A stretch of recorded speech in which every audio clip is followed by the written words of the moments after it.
leadoff guy was just that as a hitter. He starred for the 1980 Reading Phillies, batting .299 with an R-Phil's record 111 runs scored, 92 walks, and an Eastern League best 71 stolen bases. That was one of 3 times he led his minor league in steals. He didn't sign with the Reds when Cincinnati drafted him in January of 1977. Instead, he joined the Phillies as a free agent in August of that year. He made his major league debut in September of 1980. You may recall it was a pretty good time to be a Philly. And he played in 2 playoff games for the Phils in 1983. Then in spring training of 1994, he and Gary Matthews, who was with us last year at the Hot Stovers, were sent to the Cubs as part of a 5-player deal.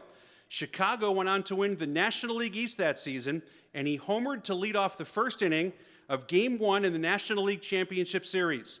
That was the first postseason home run hit by a Cub since Phil Cavarretta in the 1945 World Series. Harry Carey referred to him and the late, great Ryne Sandberg as the daily double at the top of the Cubs lineup. His 10-year big league career ended back with the Phillies in 1989, and on May 15th in that final season, he hit a game-winning 3-run inside the park home run with 2 outs in the bottom of the 12th inning to beat San Francisco 3-2. If you're a longtime Phillies fan and you're a longtime Harry Kalas fan, Google it. But make sure you get Harry's call and not the Giants' call. It's a little different between the two. It is vintage Harry. I listened to it the other day and literally got goosebumps. But please give a big Hot Stovers welcome to 1984 Gold Glove winning outfielder Bob Dernier.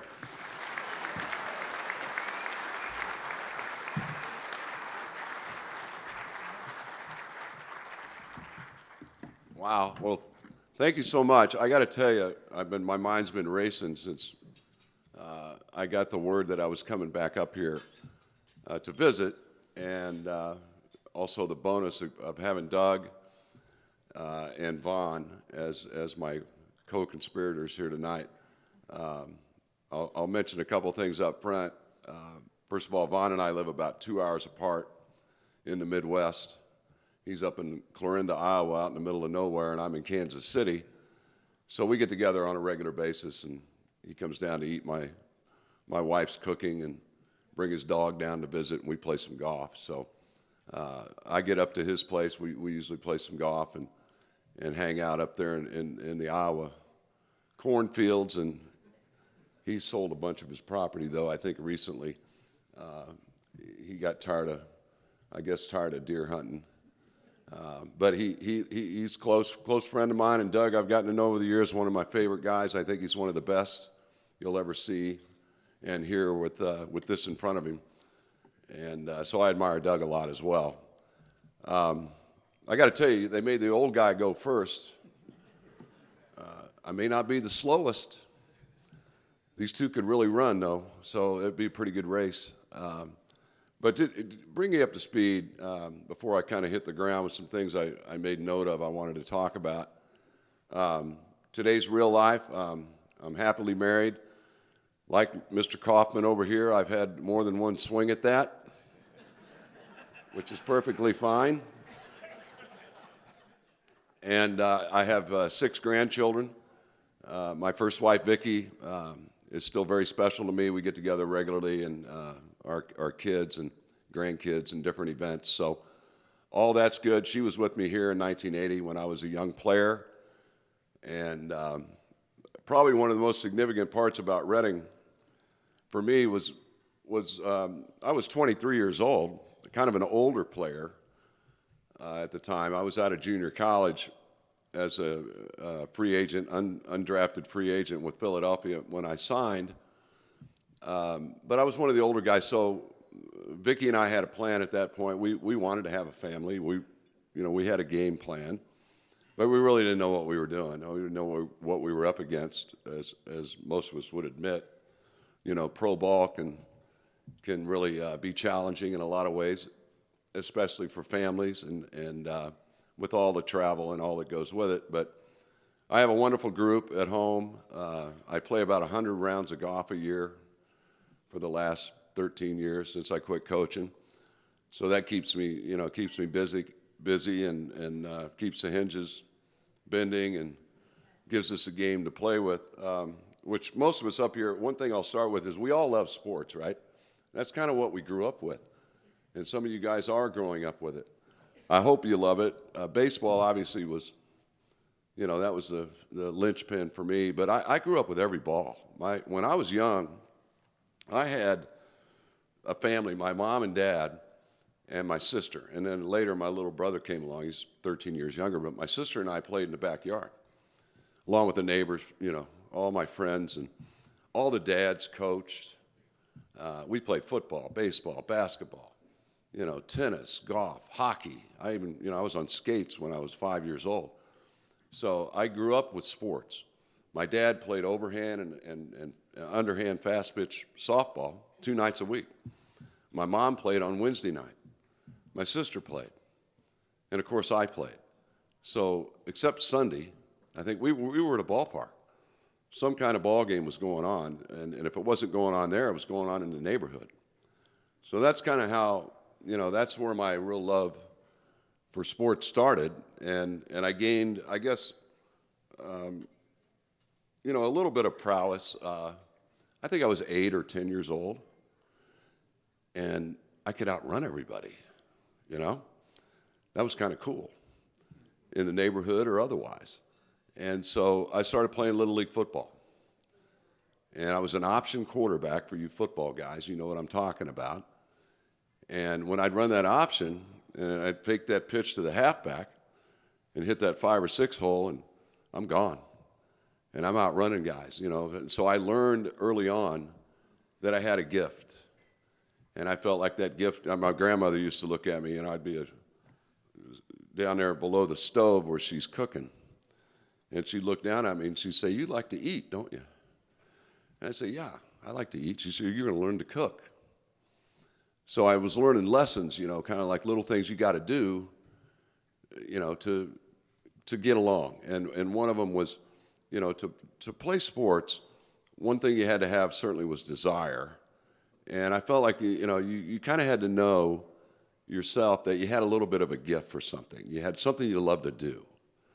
And whether it was sports or otherwise, you know, then you take it from there and, you know, try to enhance whatever it is. So moving along and just heading into kind of high school years, I know we got some young people out here, and I really admire you, and so cool at, what the Hot Stovers do for you as youth, you know, in your young sports life and beyond, scholarships and whatnot. This is really an awesome opportunity for you. And so I remember heading into high school, and there's going to be, you know, sometimes there's some of this, right? Water's getting a little rough, and you get clumsy at 15, you know, and now your feet are this long, but your body's 5'2", and your buddies are growing beards, and you're not. So you know, you fall behind a little bit maybe. And I can remember going through that. So football, as much as I love to play it, suddenly guys, you know, the size of Greg Luzinski were catching me.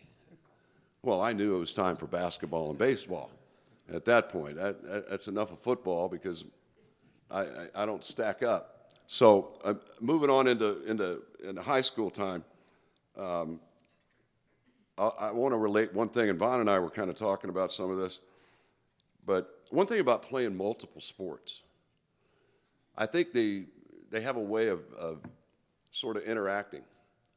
And if you play football, baseball, basketball, what I related it to mostly was defense. If I played defense in basketball, that related to me playing defense in baseball or running the bases. And some of that, what I made up a word called reaction ability.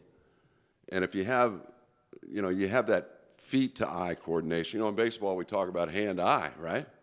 You got to be able to have hand-eye coordination to hit. Well, hitting's kind of a bad girlfriend. You know, it kind of shows up when she feels like it. And so I thought, well, no, defense and base running, I can count on that like a good wife. I can count on that every day, like my temperature. 98.6, I'm going to be pretty good at it. Hitting, you know, you go through some streaks sometimes that aren't friendly. I think Vaughn and I were talking about April, right? And getting off to slow starts in April when the weather's kind of like it is out there tonight. It's not baseball weather. So it was hard to play baseball when it was cold, especially for us guys that could run. As outfielders, center fielders, we like to run. Well, you couldn't run like you could in July, in Philadelphia. It's nice and hot. So anyway, just count on your defense and your base running. You young baseball players, be good at those every day. You can count on them, okay? And Doug was a first-round pick. I think he was like 12th in the country. Yeah, easy to find him. Hell, my mom could have scouted him. Mom was about a 7th rounder for Cleveland. He's kind of in the, upper echelon, and I was an undrafted free agent. Well, your mom and my mom we could have gone out and scouted Bryce Harper and signed him right there, right? But finding the rest of us sometimes that's the beauty of baseball. You can come out of nowhere. You can, you might have a long line of people who say you're not quite good enough at whatever sport it is. But if you believe you are, I say keep going after it as long as you possibly can. And if you have a little faith, believe that your dreams can come true, miracles happen every day. I'm one of them. So I'm here to remind you that stuff can happen, especially for you young people. The Reds drafted me, but they didn't really want me. Plus, their hair was too short. And I like the Phillies with the mullet and the whole thing, So back then we had big hair. You guys will have to Google that. Obviously, that shrunk a little bit. But anyway, just go for the gusto. That's kind of my point. And I talked to a couple of young people back here earlier about that. One lady, a young lady in the media. And you got to believe in yourself. You got to decide at some point for yourself. So moving on, now I got that decision to make at 20 years old. So I'm undrafted, but now the Philly scout's looking at me, and he wants to sign me. I've got an offer to go to the University of Kansas and Wichita State University to play baseball and continue my education.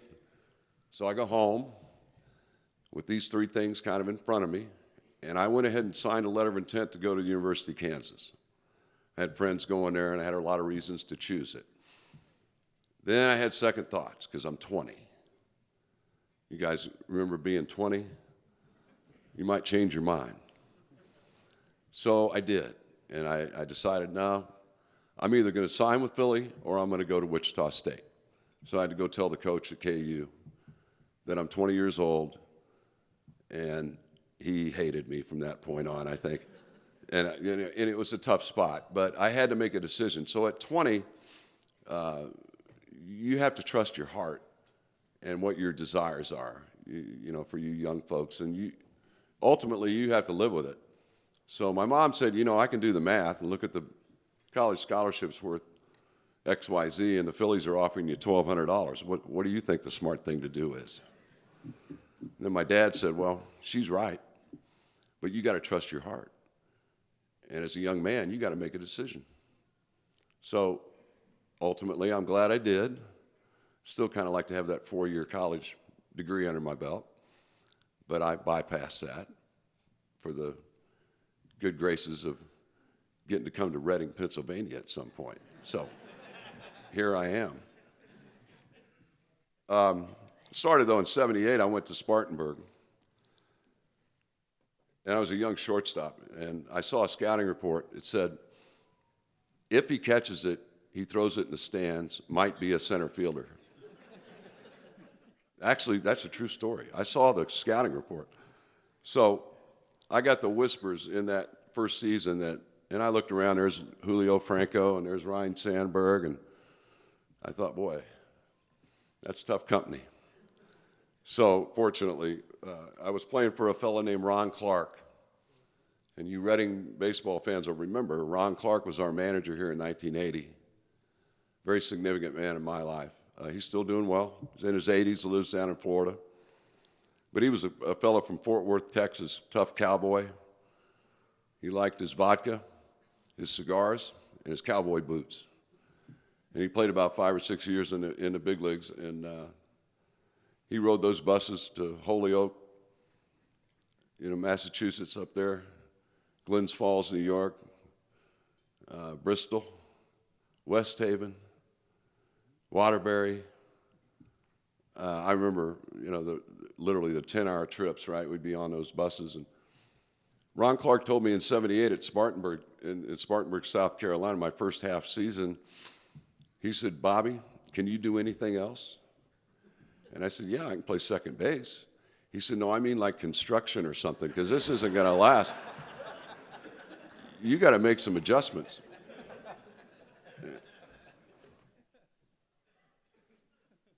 He was right. And he said, "Well, we're going to send you out to Helena, Montana, and you're going to meet Larry Rojas, our infield. He's our infield instructor, and he's going to manage that team, and you're going to play third base." And I thought, okay. So I looked next to me, and there's Ryan Sandberg playing short. That's where I met Rhino.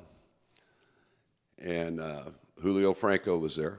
George Bell was there. Of course, George was here in 1980 on that team, the Reading Phillies, and along with Rhino and others. So we finished the second half of that year pretty well. I settled down. And then I hear whispers of center field might be in the offering soon. And although I never played the outfield, I just thought, well, they'll let me know. Because I knew as the third baseman, all you had to do was turn on television and look up there in Philadelphia. There's some guy named Mike Schmidt playing third base, okay? So that was easy to figure out. So going into the '79 season, this was when life changed for me. Things looked pretty daunting at that point professionally, but I had the good fortune in 1979 to go to spring training down there in Clearwater, and my roommate was a guy named Randy Greer. He was an outfielder from California. He was a fully ordained minister. And I say that because I want you to know he's in bed every night after the day's over, reading his Bible, watching television. And I was down across the street at the local pool hall and laundromat, shooting pool, doing my laundry, having a beer with most of my fellow minor league Phillies. So anyway, we moved along into the '79 spring training, and one night, Randy said to me, he said, "Read this." So I did, and then I made note of it. And then that following Sunday, I sat on the toilet, pardon my French, but most of us do that. And there was 15 of them in the minor league locker room. And I'm sitting in there on a Sunday morning, and all I did was say, hey, I called it Conversations with God. And I just said, "Hey, what do you want me to do with this?" This being this professional baseball stuff. So to move quickly, the next thing I knew, a fellow named Orlando Isales from Puerto Rico, he was a AAA outfielder, walked up to me, handed me his backup outfield glove. He said, "Hey, I hear you're going to be in the outfield. You need this." I had infield gloves, so he had a glove contract. That was a big deal. He handed me the glove, and 2 weeks into the season in Norfolk, Virginia, in '79, they moved me to center field. Ron Clark was my manager. And Clark, he said, "Let me introduce you to your new position. Do your work during BP. Take live balls off the bat, and good luck." So off I went. At the end of the season, I was recognized as the Carolina League MVP, but most importantly, I had my first son, Dustin, was born. So I had the off season going into 1980 with life had just changed for me personally. So off into spring training in '80, and you guys in Philadelphia land, if you don't recognize 1980, I feel sorry for you. But this is simply one of the best years in the history of Philadelphia sports. I remember Ron Jaworski was running around out there with some cats playing the Raiders in the Super Bowl, right? 1980? There was some guy in that little stretch of time of course, the Phillies won the World Series for the first time. Some guy named Dr. J was down the street, and the Broad Street Bullies were at it. This was sports, okay? So it was really cool to be here, right? That's what I remember being a sports guy. So I shared that story because I wanted you to know that these things really happen. And it's not always about, big league stories are great. But I wanted to lead into that because in April, I'm making $700 a month. That's big cake when you got a baby and another one in the oven. Diapers are coming, right? So enter Mike and Irene Maurer. Now, Mike and Irene Maurer are the Reading residents at the time. They have no children. They have a nice, big Victorian home in Wernersville. A lot of my teammates are up at Kutztown because they're single, like Vaughn, smart guys. And so I'm looking for somewhere I can have my family. And Sandberg had a similar dilemma going on. They had yet to have children. But anyway, so I run into Mike and Irene somehow. I may have to have Irene remind me exactly how that happened. But being 23 and 21 years old, they shared their home with us. Didn't have to. I don't remember paying rent. I don't think we did. But I don't think I've thanked Irene quite enough to this day for that gesture of kindness. So I want you all to take a good look. Irene, would you please stand up? And she has her family back here. Where you at, Irene? Atta girl.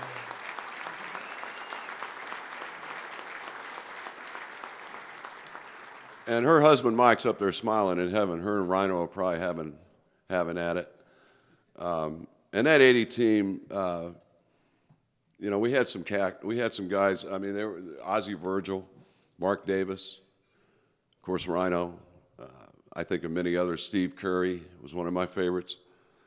Tommy Hart, Jose Castro, just a bunch of good players, and we had a good team. We won we were a playoff team. We went to the playoffs. But what happened, sort of in the midst of that, the 4 years, I guess I could say right now, the 4 years I played for Dallas Green in Chicago, along with many others. Rhino and I hit 1-2 in the order, that was mentioned. But that started here in Reading in 1980. I led off and Rhino hit second. And I'm on 10-hour bus trips with him. I swear to God, I bet I could count the number of words that Ryan said to me on the bus and on deck using my toes and fingers. He was not the most talkative guy, but he loved music. And if you were talking baseball, baseball situational stuff, then he was all in. But just generally off the field, pretty quiet. But being around him for the 7 years I was, I certainly gained a great deal of respect and love for him. And last summer was awful hard on a lot of us. I was very honored to be up there as one of his pallbearers and seeing all his grandchildren talk.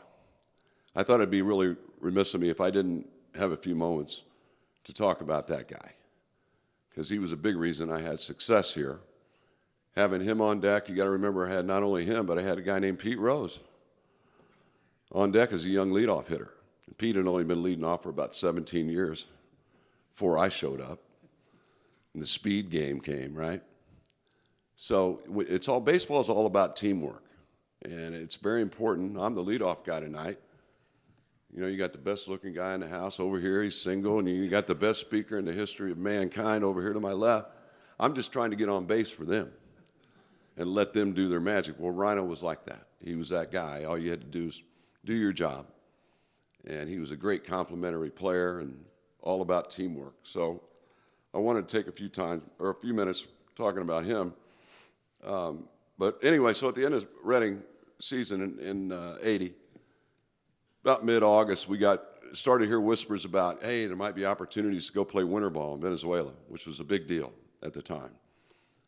Off season, you get paid well, you're invited. You're not It's not like you seek it, it seeks you. So I anticipating maybe that's coming. And so Ron Clark, that same manager, said, hey, Bobby, can you do anything else? Came up to me in mid-August and said, hey, I got some news for you. And I'm thinking, Venezuela. He said, you're going to Philadelphia in September after we're done with the playoffs. So my dream came true in that moment. And when a lot of people didn't believe it, I always did. And at the end of that season here in Reading in 1980 is when that happened for me. And obviously getting to go up there with the 1980 world champions to be not a bad cup of coffee. If in big league terms, couldn't have had the table set any better. So at the end of that season, let me mention, this is a good one for me. Hope it is for you. Really happened. So my first appearance in the big leagues is at Dodger Stadium. And I'm pinch running for Pete Rose, which was unheard of, right? Nobody pinch runs for Pete Rose. So I make my first appearance, I think it was September 7th, and at Dodger Stadium.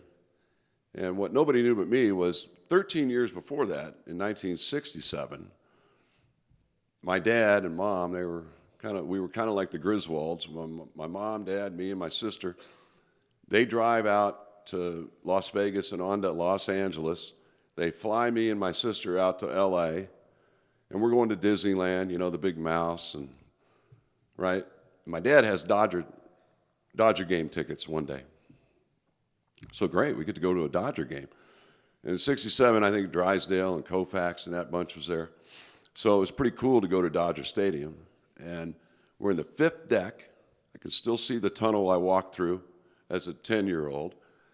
And looking down on the field and how masterful that Dodger Stadium field looked, it was unbelievable. So when I went out to first base to pinch run for Pete Rose, 13 years later, I couldn't help but turn around when I got there and just take a quick peek. Yeah, that's where I was sitting 13 years ago. And now look where I'm standing. So, you either believe those kind of things or not, are an accident, or maybe they're on purpose. And maybe they were meant to happen. So if you have that kind of heart, I'm sharing that with you. Keep it, because it works. And it's still working. Still have all these mini dreams still coming true, even today. So, I don't know, I didn't wake up until about 10 years later, right, about 1990. And then back to September of 80, one thing I got to pick on here. I was fortunate I got hits my first 4 times up in the big leagues. So I walk in the shower at Veterans Stadium, enter Larry Boa. This is where I get my first dose of Bo. He walks up to me, he says, hey kid, you know what you're hitting? I said, well, yeah, I think so. He goes, you're hitting 4,000. You know where you go from there? Straight up and down, okay? That's Boa. If you don't know already, and I love that guy.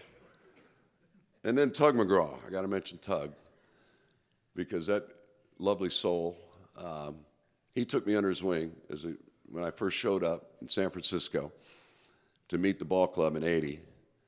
And he said, look, you need to know where to sit on the charter flight, right? I hadn't been on a charter flight, right? Not in the minor leagues.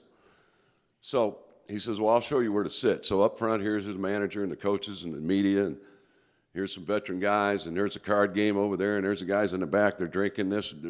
So here's where you sit. So I sat down there beside Tug.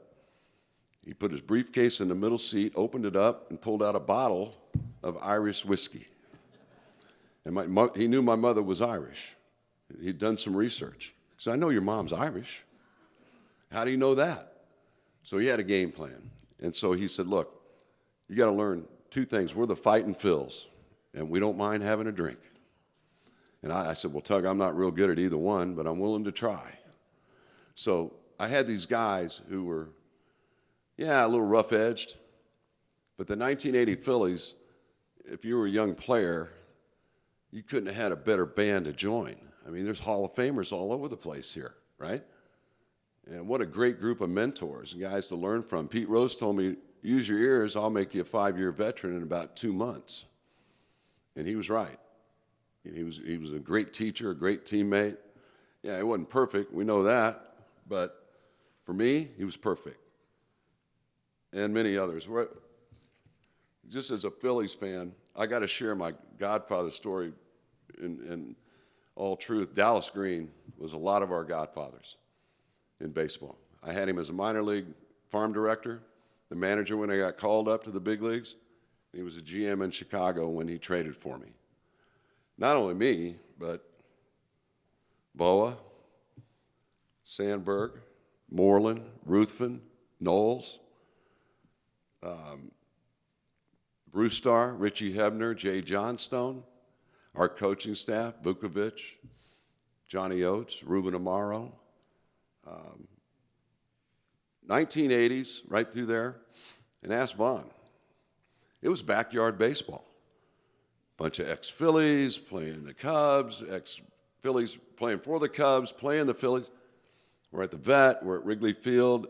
It was like playing in the backyard. It's like playing against your friends, right? It's the same thing. And the war was on. We had been to the World Series, Vaughn and I, in '83 with the Titans. Lost to Baltimore. Wasn't our fault. They played too many of the old guys. But nonetheless, we won the division. We were the top dogs. So now in '84, Phillies are certainly expected to do well again. The Mets are coming. The Cardinals are always there. Nobody thought about the Cubs. The problem was we had a bunch of ex-Phillies playing for Dallas Green. And we won the division in '84. And Larry Bowa said it best. After we beat the Phillies in a series that September at Wrigley, Larry runs out to the mound, kind of looking over toward the first base dugout. And he said, "Hey, you traded the wrong guys." And it was such a joy to be a part of that band, if you will, that I call it the Dallas Green Band. He chose us. He traded for me with Gary Matthews. He traded for Sandberg with Larry Bowa. He traded for Moreland. He went and got Ruthven in a trade. He went and got Bruce Starr and Dickie Knowles. He knew what he wanted his team to look like. So we were fortunate to have Dallas Green as that guy. And I know he's happy up there too, because it does take special people. And I think I'm okay on the time, Lou, aren't I? You told me to eat up 20. So, or at least leave a little for Q&A. But I will say in closing, let me confirm something for you special people, because for me, you're very special because of that year in my life. It was probably the greatest baseball year of my life. 84 ranks right there with it. But 1980 was extremely special, and that you are the best minor league city fans that any player could ever ask for, then and now. And the community to support your special relationship with Philadelphia. I don't know. And once again, Irene, you embody all of that. So thanks for inviting me back. I'll always remember you, okay? You want me to take questions? Yeah. And I don't have to, but he told me if I want to, if there's anybody that does have a question that I haven't possibly covered, then feel free to ask it. So I don't have to Google it. You're inside, am I correct, inside the park home run. Was that for a game winner or a grand slam? No, it was a walk-off, 2-out, 3-run piece. Head first, okay? Have a few beers with Bedrosian and the gang afterwards. Because he was hooked up with the L. He had given up the 2 home runs, and we were good buddies, so.